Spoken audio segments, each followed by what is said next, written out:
Joining us right now from the White House. And Kellyanne, good morning to you. Good morning. Happy Valentine's Day. Same to you. Good morning. Our number one topic is Michael Flynn, the National Security Advisor to the President of the United States, quit last night after, and that's why we called you in.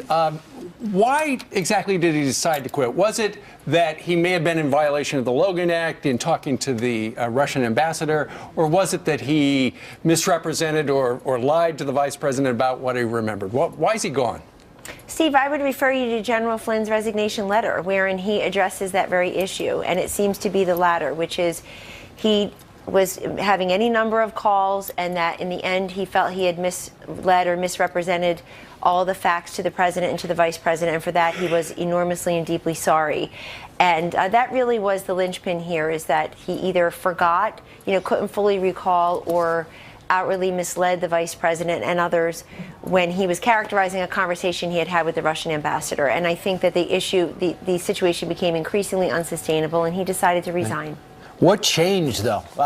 From when you said he had the president's full confidence, what changed in terms of the facts that made him resign at 11 o'clock, where 3 hours earlier you said he had the president's full confidence? Well, it wasn't 3 hours earlier. It was many hours earlier. But the fact is that the president is a very loyal person, and he has a team here that serves him very admirably. And in this case, information had been forthcoming for a while, but the situation had gotten to, I think, a fever pitch yesterday, later in the day, such that it became unsustainable. Just yesterday, the National Security Advisor was part of the visit by the bilateral visit by the Canadian Prime Minister Justin Trudeau. He was in the presidential daily briefing. He had been part of leader calls with presidents from around the globe. But in the end, it really was the misleading or the forgetfulness about characterizing that conversation that I think was the linchpin here. And look, I just want to say to everyone that General Flynn has a 3-decade-plus record of service as an intelligence officer, as a military official, that should not be overlooked.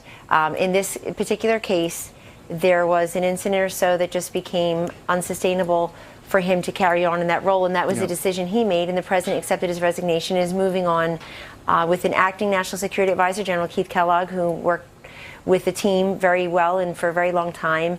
And then he'll also be entertaining perhaps former Navy SEAL and Vice Admiral Mr. Harward, and also General Petraeus, who's known to everyone. Right. Did the president try to talk him out of the resignation?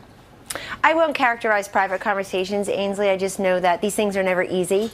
And I could tell, we all know that Donald Trump is known for his loyalty, and people are known for their loyalty to him.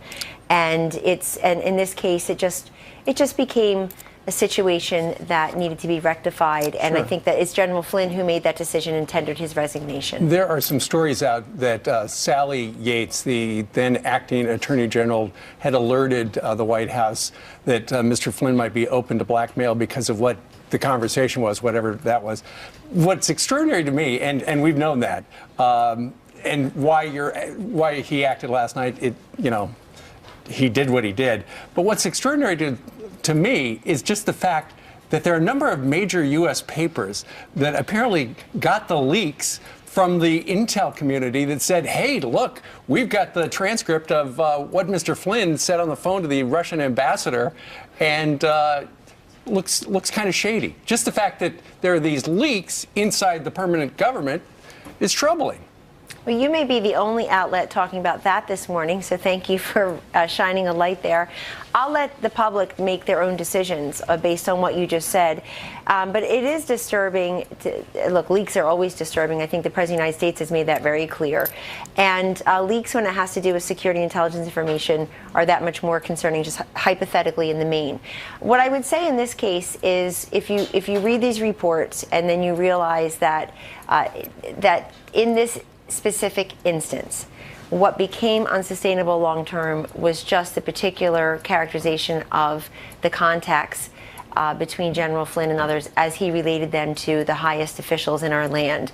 And also, I just wanted to say that in speaking with President Trump this morning, he made reference to me about Charles Krauthammer, your Fox News colleague's comments on your network last night, and wanted me to reference those as well, because it's not a particular contact or incident by itself. it's really the cumulative effect of that leading to incomplete or misleading, forgetful information, frankly, incomplete and misleading information. That really was the key here. Well, I'll read exactly what he said. He said, "What strikes me is how bizarre the whole story is. This is a cover-up without a crime. The idea that one should be all aghast because the incoming National Security Advisor spoke with the Russian ambassador and spoke about sanctions seems to me to be perfectly reasonable. The idea that was illegal is preposterous." Is that what you were referring to? Yes, it is. Yes, it is. And thank you for repeating those remarks. I wish others were doing that today, just because I think that's important here as context, where others are questioning timing and all that. It's very important to note that and to realize that, you know, Vice President Pence went on national TV, as did others in the administration, frankly, based on information that was provided that was either incorrect or incomplete. Kellyanne, so the fact that he talked about sanctions with the Russian ambassador did not bother the president. Is that correct? No, I don't want to say that. I don't know that, and it's not for me to say that. It's just the key is how do we get to this point, and where do we go from this point is really what we're focused today on at the White House. And Kellyanne, there's a story in the New York Times that said that the vice president was angry at Mr. Flynn because he lied to him. Do you think that's accurate description? Well, I don't like to characterize other people's emotions, but I've worked with Vice President Pence for over a decade, and he is a man who's slow to anger. He's a very deliberative individual, obviously brilliant, and serves this country very well as our vice president. And he has, I think his office has publicly said that General Flynn and the vice president had spoken a couple of times, and that General Flynn had apologized to the vice president. And then fast forward, General Flynn ended up resigning, and the president accepted that resignation. All right. Well, we wish General Flynn all the best. You're right. Absolutely. He had 30 years serving our country, and something like this, you just don't want that to taint his reputation after he's sacrificed so much for our country. I agree completely, Ainsley. We do. And also, we wish the president and the vice president the best as they find a new national security advisor. I think some people are high-fiving themselves today that somehow they got their wish. Folks, this is national security and intelligence, and that means it affects us all. Yeah. And so it's just, we need to move on as a country and get that right in the next phases very quickly, and indeed the president will. The president has already discussed options, and he has General Kellogg in there as his acting national security advisor, and will be meeting with his team today to move very swiftly. Now, is it true that General Petraeus is coming to the White House today? It's true that General Petraeus has been mentioned as one possible permanent replacement, along with Vice Admiral and former Navy SEAL Mr. Harward, and of course, acting national security advisor, assistant to the president, General Keith Kellogg. Is he coming to the White House today? I haven't looked at today's schedule since last night. I got called to come over here. You've been kind of busy. Yeah, I know, and we appreciate it. Also, we understand that Vice Admiral Michelle Howard is also a leading candidate to replace Flynn. Have you heard that? Well, she certainly has served this country with great distinction, and we'll have to see how the day progresses and what the president decides to do. When will he make a decision, do you think? Well, he'll need to take his time in terms of considering who is best for this role. And as you just know, you've mentioned a name. I've mentioned 3 other names. Obviously, he has many great choices. And he'll make that decision on his timeline, as he always does. The one thing about President Trump is we always know who's in charge, his choice, his voice. Ultimately, these decisions rest with him, and we all respect that. Kellyanne, what about the different messages from you and Sean Spicer? You come out and say the confidence of the president is with Flynn. Spicer comes out a little while later and says, still, essentially we're still deliberating on that. It's still up in the air. What about the difference in messaging there? Well, they're both true. In other words, the president is a very loyal person. He has confidence that the National Security Advisor, Mike Flynn, was involved in many different briefings and phone calls, and of course the bilateral meeting yesterday with Prime Minister Justin Trudeau of Canada. And I think as the night wore on and General Flynn decided that this was no longer sustainable, he tendered his resignation. The president accepted that resignation. Obviously, it was becoming a situation which was untenable. If you're misleading or providing incomplete or inaccurate information to the vice president, then, if not others, then it's an area where course corrections will need to be taken, and General Flynn decided to do that last night. And obviously, the president accepted his resignation. In the middle of you making Valentine's Day cards with your kids, so when the news broke. Thank you so much, Kellyanne. Happy Valentine's Day to you. And take care. Same to you. Thanks. Thank you. All right. Well, there you go. Crazy day. 25 days in. 17 minutes now before the top of the hour on this Tuesday. Who's really behind the anti-Trump movement sweeping the country? The shocking allegation, it's actually former President Barack Obama. Our next guest lays out how he is working behind the scenes to sabotage the new president.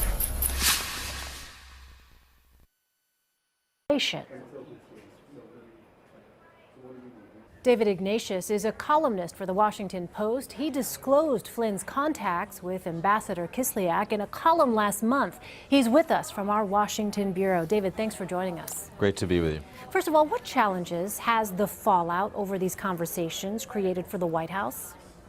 Well, I think above all, it's a test for President Trump to decide whether General Flynn can regain confidence of his colleagues in the White House, of the members of the National Security Council, whom he serves as National Security Advisor. That's a job that more than most in government requires the trust of the people that you work with. General Flynn was accused of having misled Vice President Pence. That the facts on that are still being sorted out, but I think it's really going to be crucial for him that if he stays in that job, he regain the confidence of his peers. Speaking of that, we've talked a lot about the state of relations between President Trump and the intelligence community. What do revelations about these calls mean for those relations, you think? Well, I think the revelation that at the very time that the U.S., the Obama administration, was expelling Russian diplomats to punish them for a covert attack by their intelligence service on the U.S. political system, and also, I should note, those sanctions involved mistreatment of U.S. Diplomatic personnel abroad. At the very time that was happening, the National Security Advisor designate for the next administration was talking with the Russian ambassador. Even if his initial statement that he didn't talk directly about sanctions proves to be true, there are a lot of people who would question the timing of that. Was it appropriate?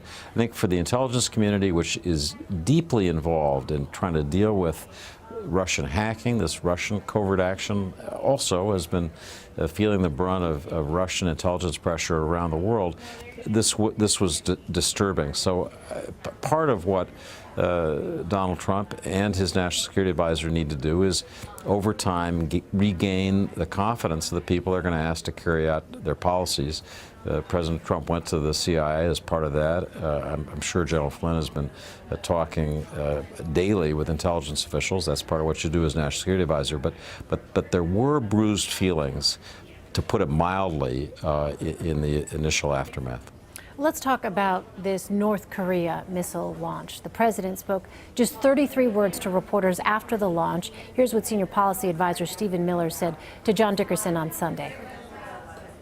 Last night was a show of strength, saying that we stand with our ally. Having the two men appear on camera worldwide to all of planet Earth was a statement that will be understood very well by North Korea.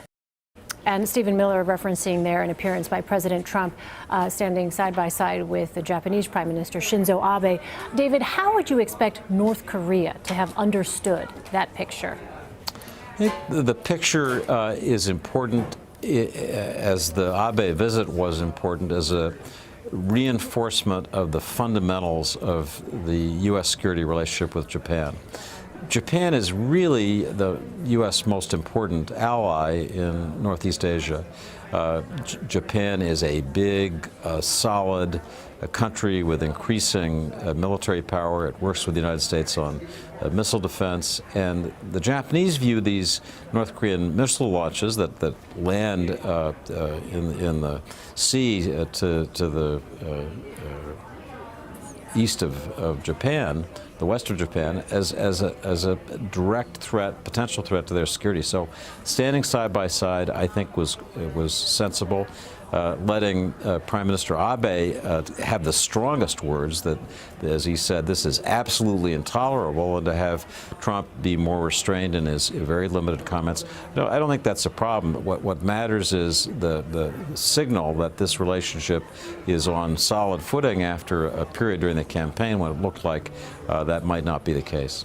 So, David, commentators have called this a test of the new administration. If it is a test, what do you think North Korea has gleaned from the U.S. response so far? Well, I think it would be wrong to think that the right response to this test is some kind of instant display of U.S. power. U.S. power often is most persuasive when it's least discussed. And I think that there will be steps over the next month. There are scheduled military exercises with South Korea that the North Koreans regard as very threatening. I think they'll be bigger, stronger, more compelling this year than they ever have been. I think that sends a message in a real way. I think a kind of sharp statement, indignant language, I think that's in this situation not persuasive. Trump has said about the North Korean nuclear threat to the U.S., it won't happen. That was his statement several months ago. It's a pretty strong statement, and the question is, how does he back it up? And I think not rushing into that policy, but kind of letting it develop. He sent his Secretary of Defense, General Mattis, to South Korea and Japan to talk about this issue. That's the right way to do this. Carefully, deliberately, step by step. All right. David Ignatius, thanks so much for your perspective. Appreciate it. Thanks, Lynn. That preserves their particular position. But all indications are that the National Security Advisor, Mike Flynn, has antagonized key Trump White House officials to the degree that, given numerous opportunities today and over the weekend, to offer his own vote of confidence for his National Security Advisor, President Trump has declined to do so.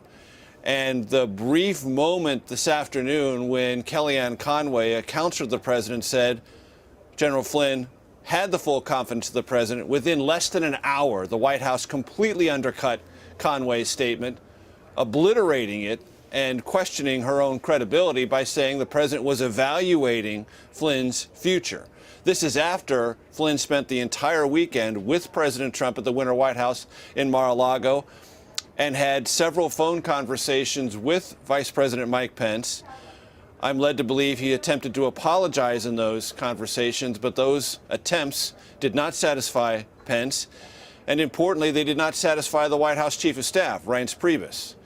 Those are some of the White House officials very skeptical about the necessity and the usefulness of keeping Flynn in this White House and on this team.